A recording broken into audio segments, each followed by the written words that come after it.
Tonight, Gulf War vets vent their anger. What's it going to be? Another Agent Orange? 25 years before we know what really happened to us? They're sick, and they say this pill, which they were ordered to take, is partly to blame. So if it's so safe, take it yourself. If it's not, then would you mind telling me why? St. Louis has an air quality problem, and the EPA says we'd better clean up our act. We all have to accomplish this as a community of St. Louis. Trish Brown takes a closer look at what you can do. And this is a banjo. This is a bass guitar. This is a drum set. Any questions? Got it? Drums. It's the offbeat music of Bela Fleck and the Flecktones. It's weird, but it's good, whatever it is.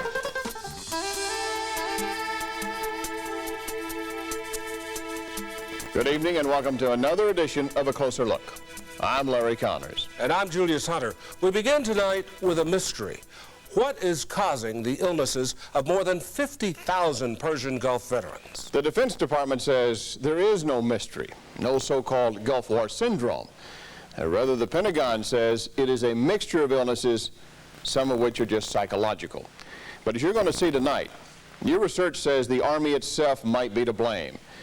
Could it be that in the Army's efforts to keep our troops safe, the Army actually made them sick? We're home! March 1991, plenty of welcome home hugs, kisses, high fives, flag waving. Veterans came home as heroes.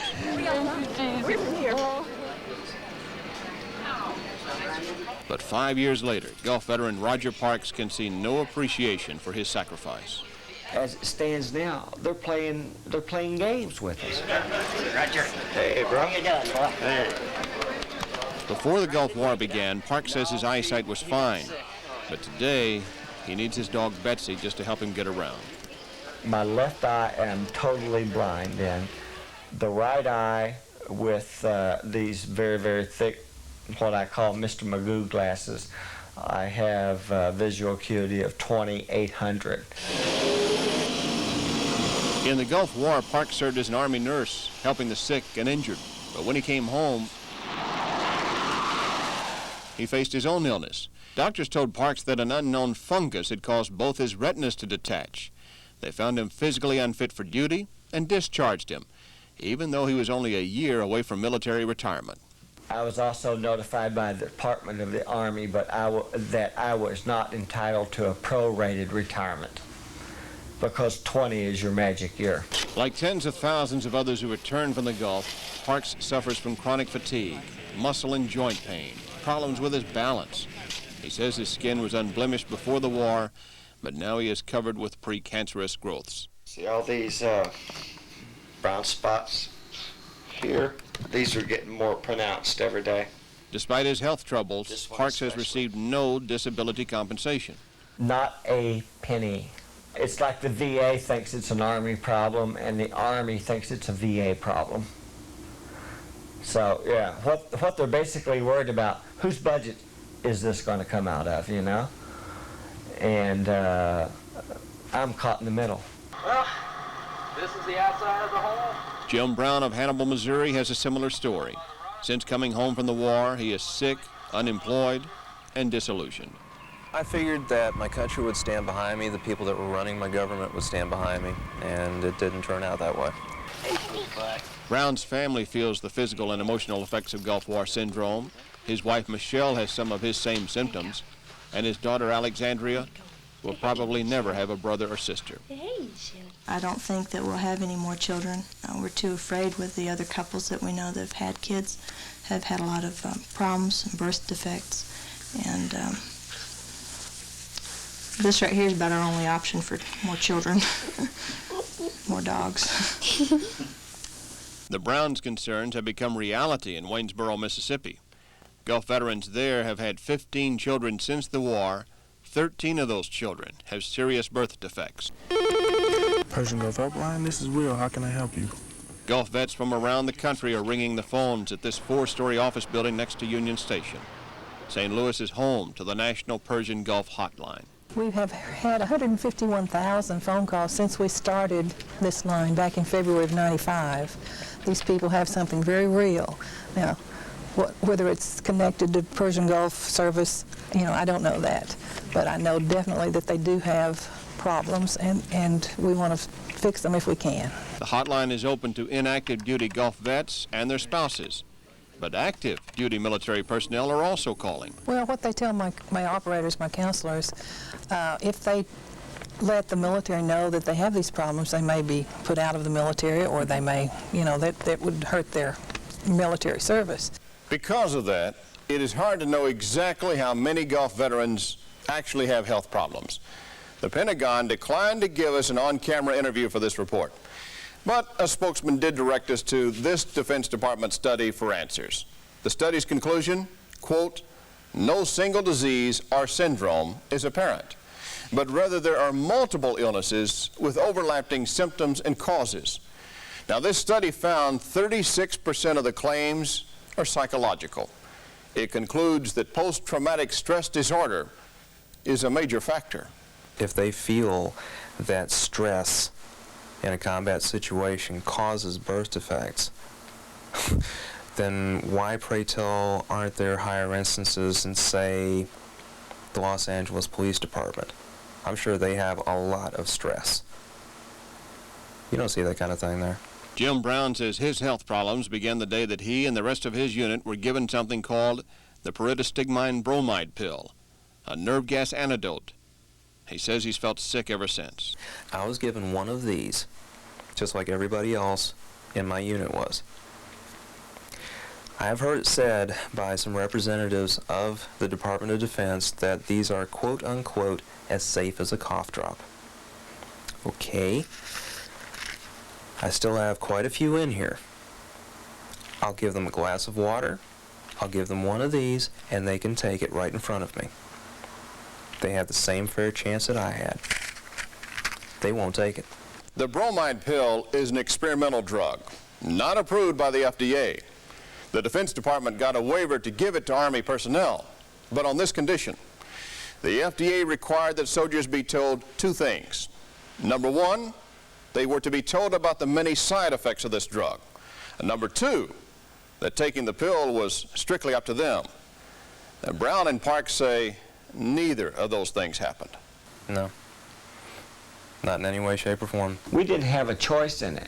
You will take this pill every 8 hours. A new study from Duke University just released this month concludes that Gulf War syndrome might be an adverse reaction to a combination of chemicals. Researchers tested chickens because they have similar neurological pathways as humans. The chickens were given the bromide pill and exposed to an insecticide and a pesticide also used by Gulf War troops. This combination of chemicals caused neurological problems in the animals. Although these chemicals were meant to protect the health of the veterans during the war, their use together in combination caused the problem. They gave us pesticides and insecticides. These pesticides they gave us were in an aerosol can, okay? We were told that we were to saturate our underwear, our socks, and our uniforms inside and out, and then put them on. That was to keep, fleas, whatever, away from us, okay? And being good little troopies, believing that Uncle Sugar isn't going to screw you intentionally, we did it. The chemical combination theory is only one possible explanation for Gulf War syndrome. Some believe the widespread oil well fires and their toxins might be to blame. But another theory is that our troops were exposed to chemical warfare. This UN report says that Saddam Hussein did have the means of chemical attack. Investigators found 25 Scuds loaded with nerve agents on Iraqi launch pads at the end of the war. So we know Saddam had the ability. But did he actually use biological or chemical weapons? Parks and Brown say they believe chemical alarms don't lie. Oh yeah, they went off big time. They were going off so much that our NBC NCO, the guy that was in charge of the chemical section, actually went out and pulled the batteries out of them. He got tired of having to respond at 2 o'clock in the morning. The Pentagon says those were false alarms, but 5 years later, the same type of chemical alarms said to be defective are still in use by the military. Brown says in many cases, chemical suits were ineffective as well because they were worn long after their 14-day effectiveness. We wore these things for 6 weeks straight. Once we got past the 14-day limit, we were informed that we were supposed to keep them on under all circumstances, no matter what, because CNN was in the area. The strategy was, if Saddam is watching CNN, make him think that the troops are ready for anything, including chemical attack.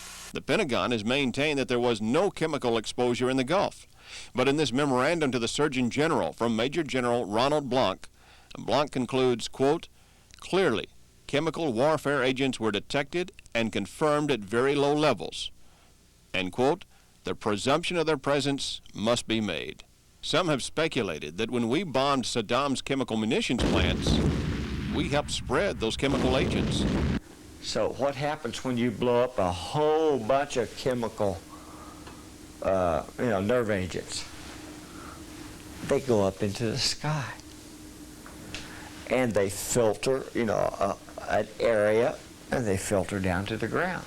The Defense Department says, and I quote, statements in the news media that soldiers were exposed to chemical weapon agents during the Persian Gulf War are incorrect. The DOD does admit that chemical agents were detected, but it denies that troops were actually exposed to them. Either they were there or they weren't. If they were there and it's at low levels, what are the effects? And can we figure out if that's what's going on? Until DOD takes this stopping block out of the way, we can't get anywhere. They know what we were exposed to. And I employ them to let us know. I don't want their money. I want to get well. Our loved ones went over to Saudi as soldiers to protect and serve this great country and what it was founded on. We remained at home supporting them in their cause. The wounds they carried home have been passed to family and friends. And now we are all soldiers fighting not only to preserve our great country, but to live. The battle remains, only the enemy has changed.